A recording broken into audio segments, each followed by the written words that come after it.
Marimo Dani atatubwiye. Yego. None se habamo amafaranga? Icyo nicyo gice cyanyuma nikuza kuvuga. No kuvuga nta gihe na kimwe abantu batazakoresha ibyo bintu. Yego. Amakaye uko umunsi wira abanyeshuri tujya ku ishuri. Yego. Muri hoteli duhora twakira abashyitsi mu nama. Ibyo byapa niho wabikwakorera, agenda dura tuzikora, donc nta menshi. Abati si ibikoresho nzabikura he? Ubumenyi bwacu bwose nta kindi kintu kigusaba nk'igikoresho cyo kugura kibanze bwa mbere, ahubwo ubumenyi nibwo bwa mbere. Kubera ko samu y'umuntu agiye gufotora upfa kuza ubumenyi gusa. Uragenda ukodeshe kamera, ujye kuri tere ufotora ubukwe, uze wishyura amafaranga ya kamera, ukure hayawe, utange product y'abandi, usigarana yawe. Nese hari kamera yaguze usibye ubumenyi yashoye. N'ibindi niko bikorwa n'amavideo n'ibyapa niko babikora. Nta kintu rwose kiguye kirimo. Nimba uri umubyeyi ikindi mushobora kwa dukurikirwa n'amatorero menshi hano kuri Life Radio. Mushobora kwa ari nk'itorero muvuga ati urubyiruko rwacu ahangaha ni byiza ko twaruremera akazi. Ntacyo bintu bitwaye mufashije nk'urubyiruko runaka rukiga nko gufotora, yewe yashaka we na kamera y'urusengero. Ikabikora mu rusengero, ikora umurimo w'Imana ariko ikanakora no hanze ifasha abajene. Ariko mu bihumbi 2012 ubwo hatangiraga ishuri rya IBTC Film and Design School ryigisha gufata amashusho, gufotora no gukora film, nta watekerezaga ko byagira ahangaha hose. Ubu abarisohotsemo bayoboye uruganda rw'amashusho aha mu Rwanda no muri East Africa. N'abakozi b'amateleviziyo, niba rwiyemezamirimo, bafite n'ibindi byinshi bakora. Abangabo bose bigaga bicaye mu ishuri imbere ya mwarimu. Ubu noneho IBTC Film and Design School yabise ku rundi rwego, iri kwigisha benshi vuba kandi neza kurusha mbere. Impamvu nuko ubu bakoresha ikoranabuhanga ryo kwigishiriza kuri internet online. Murakaza neza ku rubuga rwa IBTC akanyerezo e-learning.com cyangwa se ukanayibona unyuze ku rubuga rusanzwe rwa IBTC Film School. Ibyiza by'iyi program nuko ihendutse kurushaho, ukigira aho uri hose ku isi kandi ukigira igihe cyose ushakiye.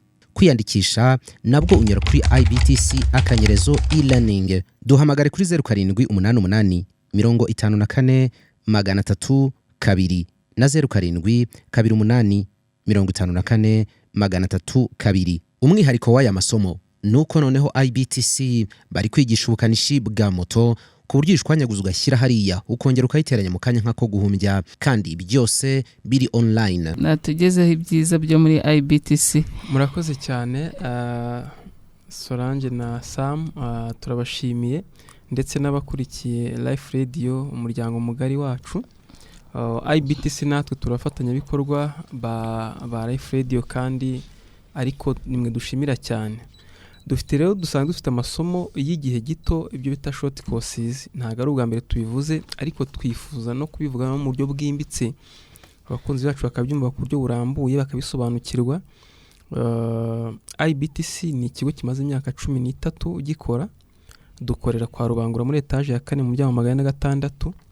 Dusanzwe twigisha amasomo y'igihe gito menshi, ariko aho tuvuga umuntu agahitamo umwuga yaza kwiga binatewe na field arimo cyangwa se n'ikiciro abarizwamo cyangwa n'ibyo ashaka gukora. Umuntu ushaka gufotora, hari ushaka gufotora, hari undi kuvuga ati ariko ngenda ndashaka kwikorera ibyapa, hari undi kuvuga ati ngenda ndashaka gukora ama website, hari uvuga ati ndashaka gutunga inkuru zo kuri radio. Ibyo byose ni imyuga dukora twigisha, ariko twashimye ko tuza tukavuga mu buryo bwimbitse tugafata isomo rimwe. Uyu munsi rero nubwo turi buvuge ku isomo ryitwa InDesign cyangwa se isomo ryo gukora ama cover page cyangwa se ibyo bita ibifuniko cyangwa se layout cyangwa se design z'ibitabo. Ibyo babyiga mu isomo ryitwa InDesign na Adobe InDesign. Bigezweho cyane mu imprimerie hano mu mujyi wa Kigali. Ariko muranyemera mbanze mvuge mu buryo buvunaguye nk'iminota 2 mu byo IBTC yigisha. Tugira amasomo ari muri department 3 zitandukanye, department enye, kuko hari n'indi yavutse hashize umwaka inakora online ijyanye n'ubukanishi, gukora repair cyangwa se gukanika ibikoresho bya electronique, ariko habanjemo moto niyo yabanje. tugira isomo ryitwa none ibyo bikoresho bya electronique mukanika ni ibiki? ubu ngubu hari telefone wari uzi ko ari umwuga umuntu yakora yakanika. Ni umwuga wo muri none se burya telefone ishobora gupfa umuntu akajya kuyikoresha. Umva mu mujyi rwose uramutse ushobora guhagarara kuri Arebis kwabaza abantu ikintu kibajyanye mu mujyi ntiwabura nk'abantu 20 ku munsi bagiye gukoresha telefone. Noneho niba telefone yarapfuye cyangwa se igize akabazo si ngombwa ko wihangane yenda se iryo somo ryane, ariko mba ngira ngo abantu babyumve neza ko burya ntabwo IBTC ireba uruhande rumwe ahubwo ireba impande so niyo myuga nabyo biri mu iyo department ya 4, ariko iya mbere ni film making. Film making harimo ibijyanye no gufata amashusho, ubwo mu kinyarwanda cyiza cyoroheje ni ugukamera. Gukamera nta muntu n'umwe utabizi ko gukamera ari umwuga mwiza, gufata amashusho y'indirimbo, amashusho y'ubukwe, amashusho yo mu nama, amashusho yo kuri televiziyo, live TV. Murabizi abantu baba bari inyuma y'ara amashusho meza no kubera bakameramani babikora neza kandi babyize. Hari ifatwa ry'amashusho ryo mu kibuga ku kibuga cy'umupira, amashusho mbese gukamera ni umwuga umuntu yakwiga ukamubeshaho nk'uko umuntu wese yiga undi mwuga wundi runaka. Hari kandi no kweditinga ya mashusho tuba twafashe kuri tere, nawo ni umwuga wundi. Ubwo kweditinga ni ugutunganya ibyo bintu twafashe kuri tere.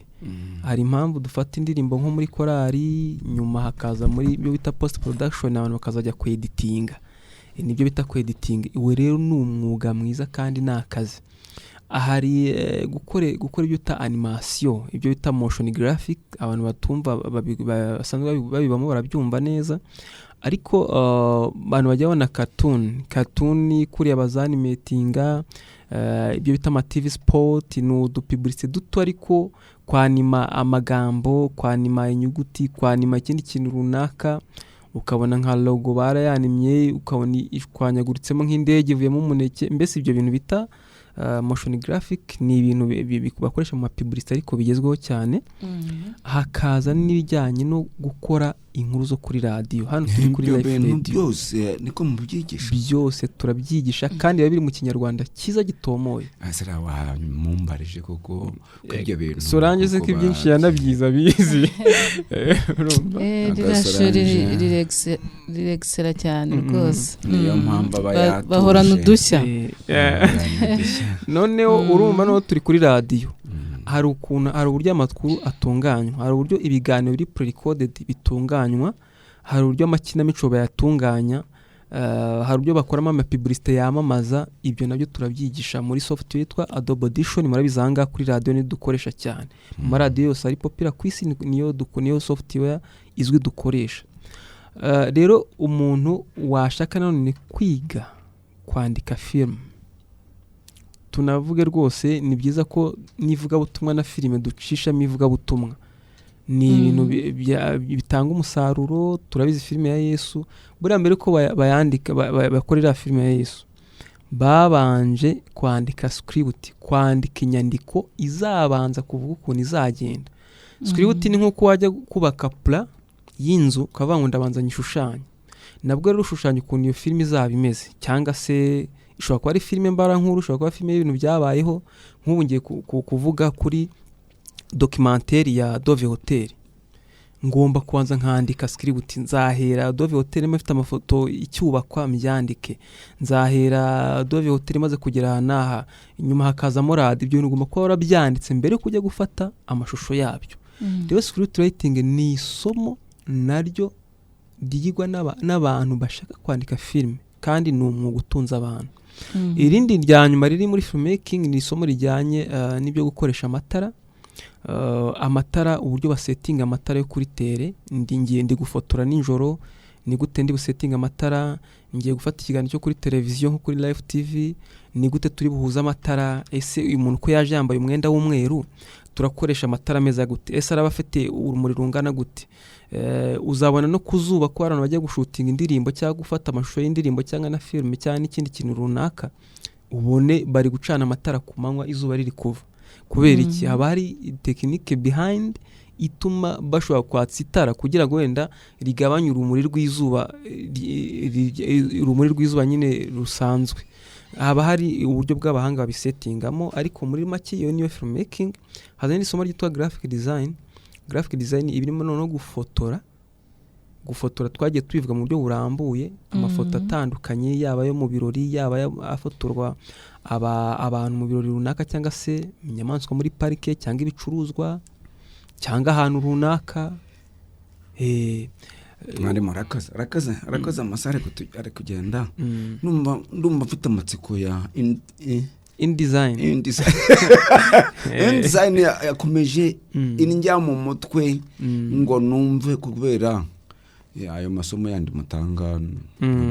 Yo hari amenshi turanayazi twanayavuze ahangaha. Ariko nkumva mfite amatsiko kuma InDesign. Murakoze cyane.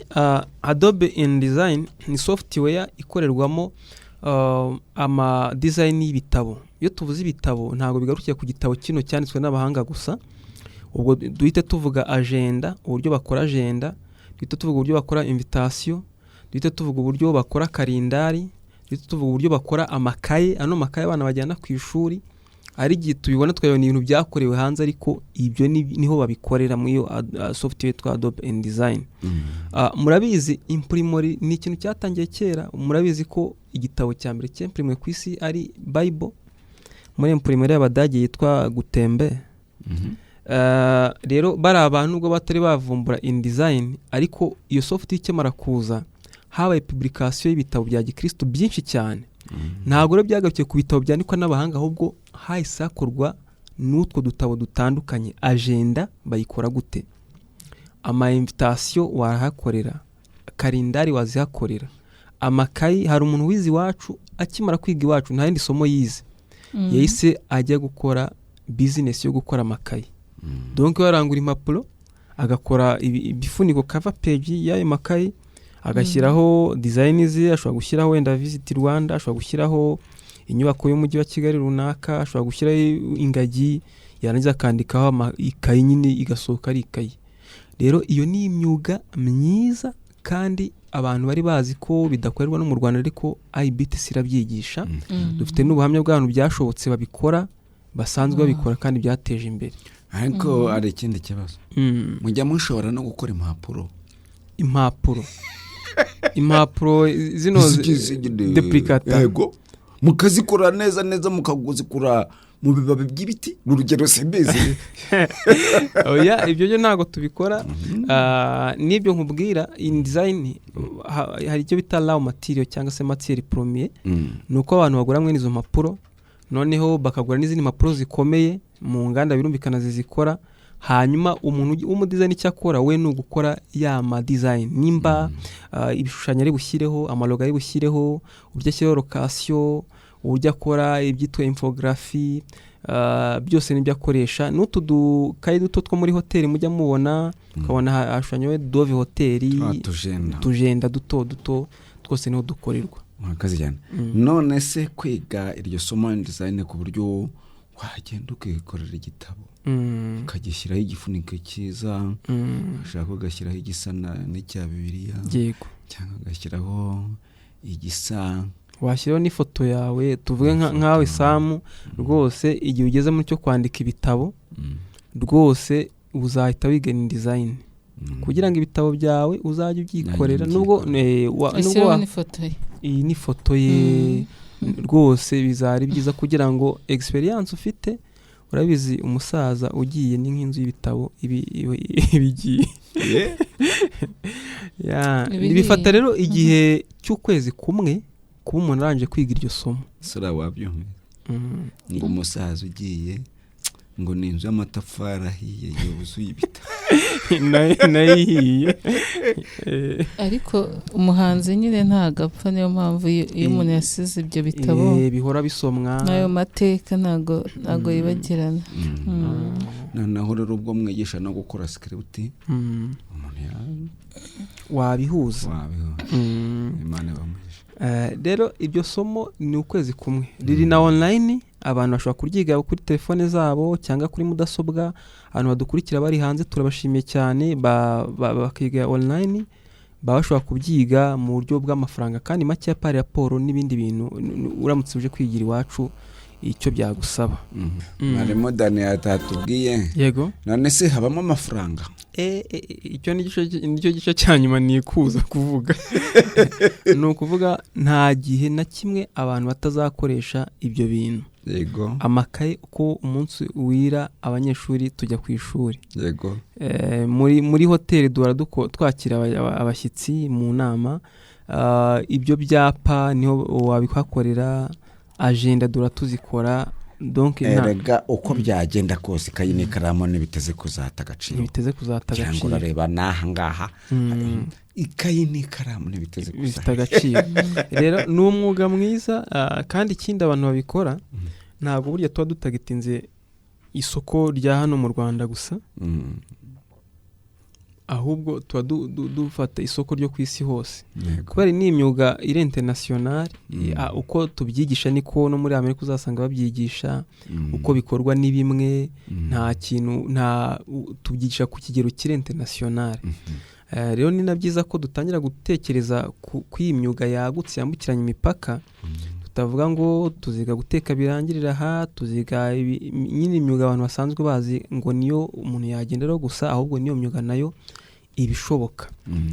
Kwiga rero muri IBTC abantu dukorera kwa Rubangura muri etage ya 4 mu muryango wa 106, ariko nanone bashobora kudusura kuri website iyo twigishirizaho e-learning ni IBTC, ni #, IBTC e-learning ni #, IBTC e-learning.com. Niko sora. Aravuze ati nta masomo n'ubumenyi mpuzamahanga ushobora kwimukana. Kava hano mu Rwanda yenda se kajya ya Tanzania cyangwa se Uganda cyangwa mu Burayi. Sora byashoboka bite? Byashoboka bite? Byashoboka bite ngo nisange muri Uganda? Byashoboka bite ngo nisange muri Amerika? Urumva ubumenyi se ko ahantu hose ubugendana, kandi iyo ufite icyo ushaka, cyane cyane ko haba harimo n'amafaranga, ushobora kuba umushoramari ukagenda nawe ugashinga ishuri ryawe muri ibyo bihugu byo hanze, ukabona abantu baguteza imbere nawe ugatera imbere kandi ukabaha n'ubwo bumenyi. Buriya iyo utanze ikintu ukabona kigira umuntu umumaro, ntekereza ko nabo bishima kurushaho. Iyo ubonye wenda warigishije umunyeshuri cyane cyane nk'abarimu, ukabona nawe byamugira umumaro, yiteje imbere kubw'ubwo bumenyi wamuhaye, nabyo ni ibintu bishimisha cyane. Ariko se buriya utekereza ko bishoboka ko umuntu ashobora kuyakubona akabona yisanze hanze y'igihugu? Birashoboka cyane. Amahirwe biba bishoboka. Ashobora hari n'igihe n'abantu bava hanze bakaza kubikoresha inaha. Ibyo nabyo experience turifite muri IBTC. Ikindi twabwira nuko haba hari abafatanyabikorwa nk'amazu yikorera.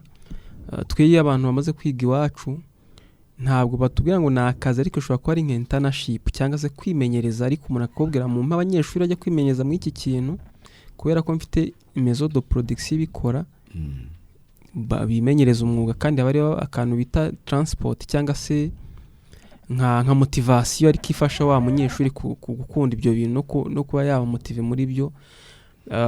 Ubwo buryo nabwo waba ugenda buhari mu mazu dufitanye amasezerano. Rero ikintu cyose umuntu ashaka kwiga, yayo InDesign twavuze ikora ama cover page y'ibitabo, yaba Illustrator ikora ibyapa byo kwamamaza, ama invitation, gukora ama save the date, gukora ama brochure kuri social media yamamaza, baduhamagara kuri 0784 16 58 cyangwa se bakadusura kwa Rubangura muri etage ya 4 umuryango wa 106. Ubwo iyo tuba tuvuze imyuga yose, hari igihe umuntu ahitamo washaka, nubwo tugenda dusobanura isomo kurindi, ashobora guhitamo gufotora, ashobora guhitamo gukamera, kwiga gukamera ni igihe cy'ukwezi kumwe, ashobora guhitamo kweditinga ama video cyangwa amafoto, ikindi twavuze ni uko twigisha amasaha 2 ku munsi ku muntu uje fizikoma iwacu. Nuba guhera saa 2 kugeza saa 4 ikarasi ya mbere birangiye. Kugeza saa 4 kugeza saa 6 karasi ya kabiri birangiye. Saa 6 saa 8 ni amasaha ya pause y'abakozi n'abarimu. Ariko saa 8 saa 10 indi karasi ya gatatu ibisoje. Saa 10 saa 12 indi karasi ya kane ibisoje. Saa 12 saa 2 indi karasi ya gatanu. Uburyo bwose bwo korohereza abantu kwiga amasomo yacu kuko ari short courses ni igihe gito twarabikoze. Hari na weekend ihera kuva saa 2 kugeza saa 8 aho abantu badafite umwanya wo kuboneka mu mibyizi baboneka muri weekend bakiga kandi rwose bakiga neza bisanzuye. Hari niyo program ya online. Imana ibaho umugisha. Murakoze cyane. Muri yakwibikaho ubumenyi butandukanye bibare byiza. Ko nta muntu n'umwe ubuzaho ubuzima buzamwerekeza. Aha tunavuga abantu hari igihe umuntu asoza kwiga cyangwa se agiye ashobora kuba ataragize amahirwe yo kwiga bijya bibaho, ariko nakahe gacu nanyuramo kugira ngo ngere wenda ndebe umwuga. Umwuga rero ntitugeze dutekereze n'imyuga yindi isanzwe. Hari indi myuga igezweho iyo bita digital yo mu isi y'ikoranabuhanga igezweho. Ushobora kwiga gufotora ukabigerageza. Hajya wari umubyeyi uvuga ati umwana wanjye ko yatsinzwe toronkome, sino kwitsindwa ko atagize amahirwe yo gutsinda toronkome, kuko hari naho twakira tugira ati yari umuhanga ariko nagashaka gusubira mu ishuri risanzwe. Umwana akaba ati sinzasubira kwiga. Akaba umwana wanjye ko arangije kwiga segonderi mu wa 6 ariko nkaba nta handi hantu mfite yo guhita mwohereza akazi kakaba karabuze. Ni byiza ko tudategeza ko duha abana bacu akazi tubashakira akazi, ahubwo wavuga ngo namunyuzaho gato mu gihe gitoya ku buryo nawe yakwiremera akazi. Umwana no kumutegura ku buryo abashobora kwibeshaho mu buryo bwose. Yego. Niba agiye hageze aho bari gukanisha akisanga, yagera aho bari gufotora akisanga, yasanga aho bari guprintinga ibyapa akisanga, ikintu cyose yagera aho bari kwandikisha computer akisanga. Ubundi niho isi igeze. Ni ukuvuga ko rero ikintu ababyeyi benshi batinya rya kubwira atese ati ibyo bintu igishoro. Reka tuvuge na Minerval arayibonye, kandi Minerval yacu ntaga ari amafaranga menshi. Abatse ibikoresho nzabikura he? Ubumenyi bwacu bwose nta kindi kintu kigusaba nk'igikoresho cyo kugura kibanze bwa mbere, ahubwo ubumenyi nibwo bwa mbere. Kubera ko samu y'umuntu agiye gufotora upfa kuza ubumenyi gusa. Uragenda ukodeshe kamera, ujye kuri tere ufotora ubukwe, uze wishyura amafaranga ya kamera, ukure hayawe utange product y'abandi usigarana yawe. Mbese hari kamera yaguze usibye ubumenyi yashoye. N'ibyo niko bikorwa n'amavideo n'ibyapa niko babikora. Nta kintu rwose kiguye kirimo. Nimbura umubyeyi ikindi mushobora kwa dukurikirwa n'amatorero menshi hano kuri Life Radio. Mushobora kwa ari nk'itorero muvuga ati urubyiruko rwacu ahangaha ni byiza ko twaruremera akazi. Ntacyo bintu bitwaye mufashije nk'urubyiruko runaka rukiga nko gufotora, yewe yashaka we na kamera y'urusengero ikabikora mu rusengero, ikora umurimo w'Imana ariko ikanakora no hanze ifasha abajene. Ariko nanone koko urabona ikoranabuhanga ryaradutse. Nanese n'ibiteraniro rekure kunyura ku mbuga nkoranyambaga kuri za YouTube na hehe na za Facebook n'ibiki byose. Utekereza ko itorero ritagira kamera? Ni ngombwa ko rigira kamera rwose. Ese ubwitorero rigize kamera bakaba bafite abasore n'abakobwa bashaka gusezerana. Urumva ko rero nta no kujya kure kundi. Itorero rifite kamera karare gashaka kujya gusohora gufata amashusho cyangwa mu giterane mu ivuna cyangwa mu ivuga butumwa. Ni byiza ko ibyo tubitekerezaho. Njyane ibitekerezo ni byinshi.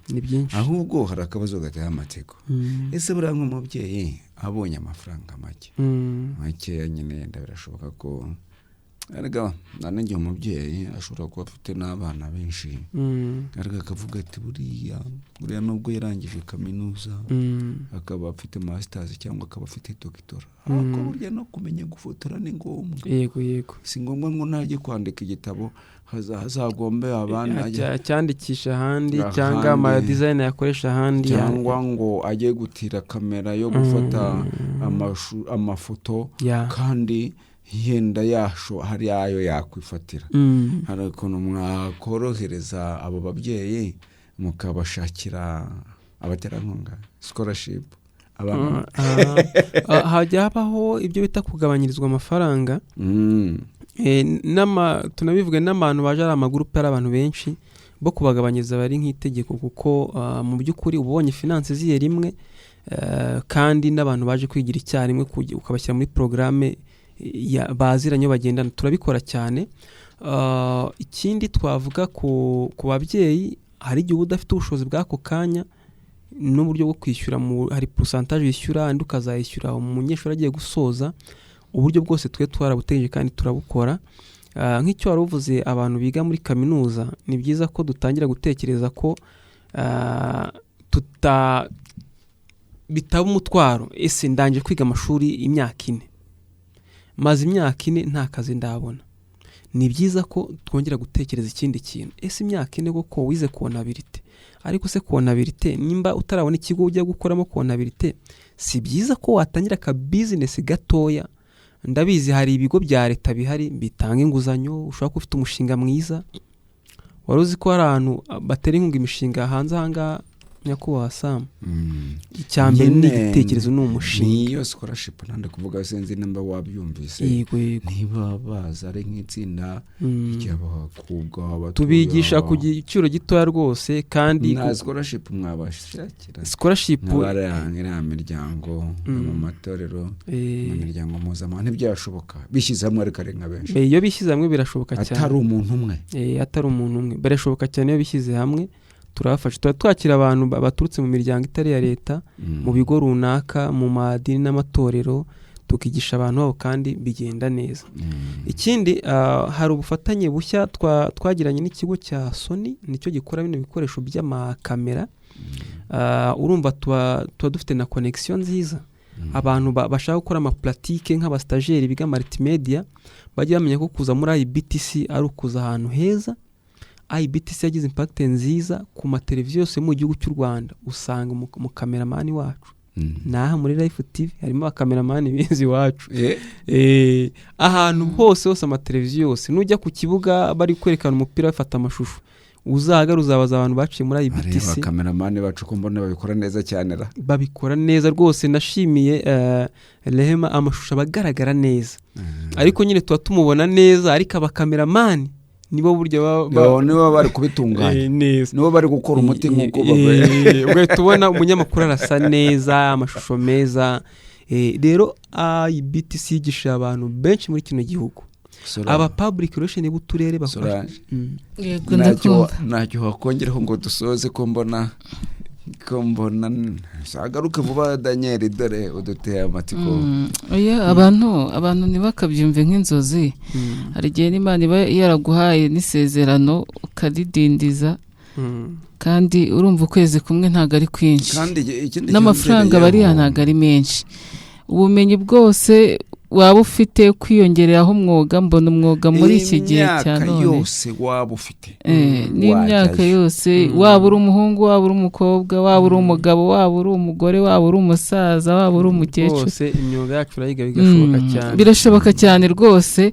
Ntiwumve ko ari by'abantu mbese bize wenda ukumva ntago sibonamenya gufata machine ngo ngiye kudesigninga cyangwa kweditinga, ukumva ni inzozi ntibishoboka. Ariko pe ukwezi kumwe ubu bimenye, kandi iyo umenye isomo rimwe wemere no kongera gufata irindi.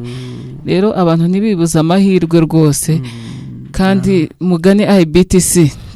Turabizi ko ibyo murabizi ko iyi radio ari ya Gikristo, ntabwo twaza n'abantu baje kubeshya hano.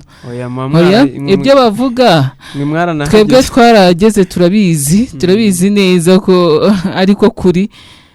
Kandi nyine ni wowe uri kwigirira neza. Bwira umwana wawe niba arangije wenda asize mu secondaire, umwongerereho uwo mwuga, uzaba umuhaye ejo hazaza heza. Urakoze cyane. Uzaba umwubakiye future nziza rwose. Urakoze cyane. Hari umuntu aburira hamwe akabonera ahandi.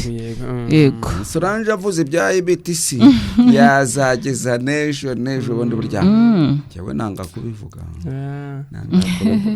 ko nzi ibintu byinshi ariko yaba afite abarimu beza babyize babihuguriwe ibikoresho biba bihari biri standard.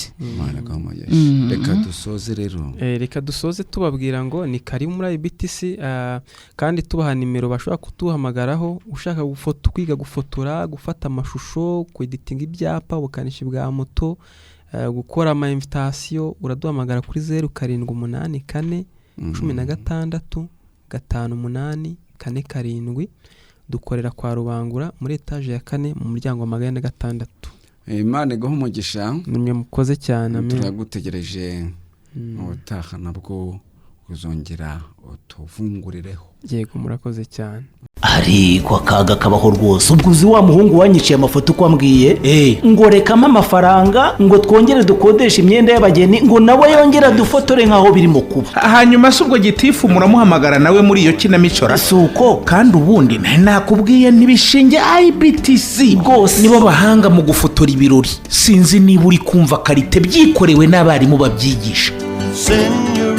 IBTC uyu ni wa mwarimu usobanutse ku mashusho bigashimangirwa n'abo yareze bahagaze neza ku isoko ry'umurimo. IBTC byayiteye ishema iti byiza bikeneye akanyuzo ituzanira IBTC production. Ariko tekereza umutoza wo guhamiriza yigiriye mu mudiho aho ntabwo ashakisha. Ushaka filime documentaire ikoze kinyamwuga, urifuza ubutumwa bwamamaza ibikorwa byawe bikaba kimenya bose, egera IBTC production. Kimwe nawe ufite ibirori wifuza ko bitazibagirana cyangwa uri umuhanzi ukeneye clip y'indirimbo, nibavuga IBTC production uzumva ifoto ikeye ya yindi yivugira iwabo wa graphic design na web design. Ibi byose kandi bigakorwa bitakugoye mu giciro mu kanya nk'ako guhumbya. IBTC production ni Kigali kwa Rubangura muri etage ya 4 mu muryango wa 406. Wanahamagara kuri 0788558094. Ese we babasore bawe babona akazi bakirangiza umwe mukuru atukanshakira amafaranga ngacuruza ingaye murumuna we ati nge nyihera make nge muri IBTC kwiga film making. Ubwo uzi byabaye nyagucuruza amafaranga murumuna we wiyigiye umwuga ubu no mukire ni utunze imiryango ngo uzashobora hanze. IBTC Film School ni kwa Rubangura muri etage ya 4 mu muryango 406.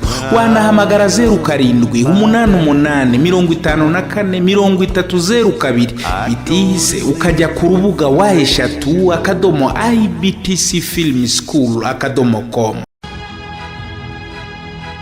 Mu bihumbi 2012 ubwo hatangiraga ishuri rya IBTC Film and Design School ryigisha gufata amashusho, gufotora no gukora filime, nta watekerezaga ko byagera ahangaha hose. Ubu abarisohotsemo bayoboye uruganda rw'amashusho aha mu Rwanda no muri East Africa. Ni abakozi b'amateleviziyo, ni ba rwiyemezamirimo, bafite n'ibindi byinshi bakora. Abangabo bose bigaga bicaye mu ishuri imbere ya mwarimu. Ubu noneho IBTC Film and Design School yabise ku rundi rwego, iri kwigisha benshi vuba kandi neza kurusha mbere. Impamvu nuko ubakoresha ikoranabuhanga ryo kwigishiriza kuri internet online. Murakaza neza ku rubuga rwa IBTC akanyerezo e-learning.com cyangwa se ukanayibona unyuze ku rubuga rusanzwe rwa IBTC Film School. Ibyiza by'iyi program nuko ihendutse kurushaho, ukigiraho uri hose ku isi kandi ukigira igihe cyose ushakiye.